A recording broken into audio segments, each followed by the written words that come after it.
আসসালামু আলাইকুম। কেমন আছেন? আশা করি সবাই ভালো আছেন। যে যেখান থেকে দেখছেন দেশ এবং দেশের বাইরে। তো আজকে যে টপিকটা নিয়ে আলোচনা করব সেটা হচ্ছে বাংলাদেশের যে আপকামিং সিরিজ সেটা হচ্ছে ইন্ডিয়ার সাথে। ইন্ডিয়ার সাথে বাংলাদেশের ২ টা টেস্ট এবং ৩ টা টি-20 সিরিজ রয়েছে। তো প্রথমত আমরা টেস্ট সিরিজ নিয়ে আলোচনা করব।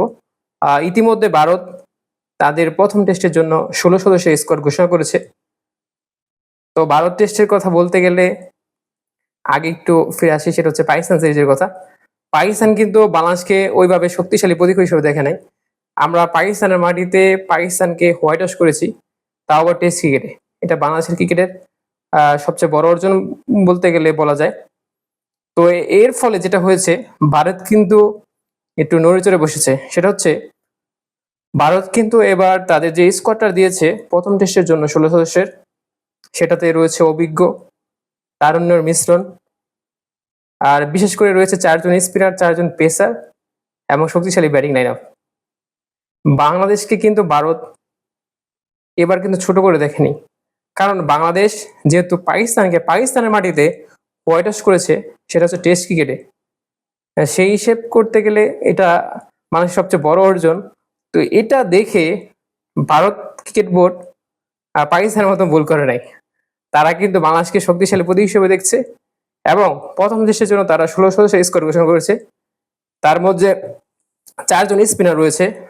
তার মধ্যে রয়েছে রবিচন্দ্র অশ্বিন, অক্ষর প্যাটেল, তারপরে কুলদীপ যাদব, তারপর রয়েছে আ রবীন্দ্র জাদেজা।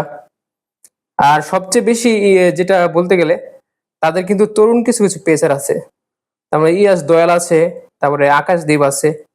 আর জাসপ্রীত বুমরাহর কথা তো সবাই জানে, বিশ্বের সেরা পেসার বর্তমান ক্রিকেটের। কারণ জাসপ্রীত বুমরাহ যেই টাইপের বল করে, তাকে সেরা না বললে এটা ভুল হবে।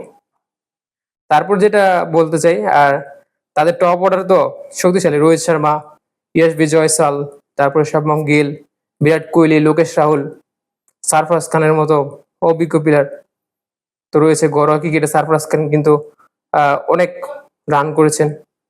তারপর রয়েছে ঋষভ পান্থ কিন্তু আহ, বাংলাদেশের সাথে বাংলাদেশের মাটিতে লাস্ট টেস্ট খেলেছিল, যেটা তার অ্যাক্সিডেন্টের পরে আবার বাংলাদেশের সাথে বাংলাদেশের যে ইন্ডিয়া সিরিজ সেখানে ঋষভ পান্থ কিন্তু কামব্যাক করতেছে।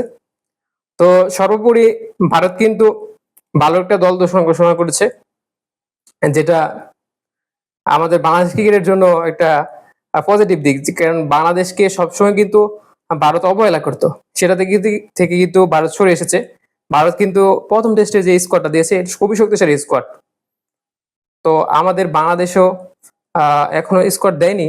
ইনশাল্লাহ বাংলাদেশ এবার ভালো করবে ভারতে গিয়ে। হয়তোবা ২-১ দিনের মধ্যে স্কোয়াড দিয়ে দিবে। তবে ইনশাল্লাহ আমরা চাই বাংলাদেশ ভালো খেলুক এবং ১ম টেস্টে ভালো ক্রিকেট খেলুক। জয় পরাজয় আসবেই।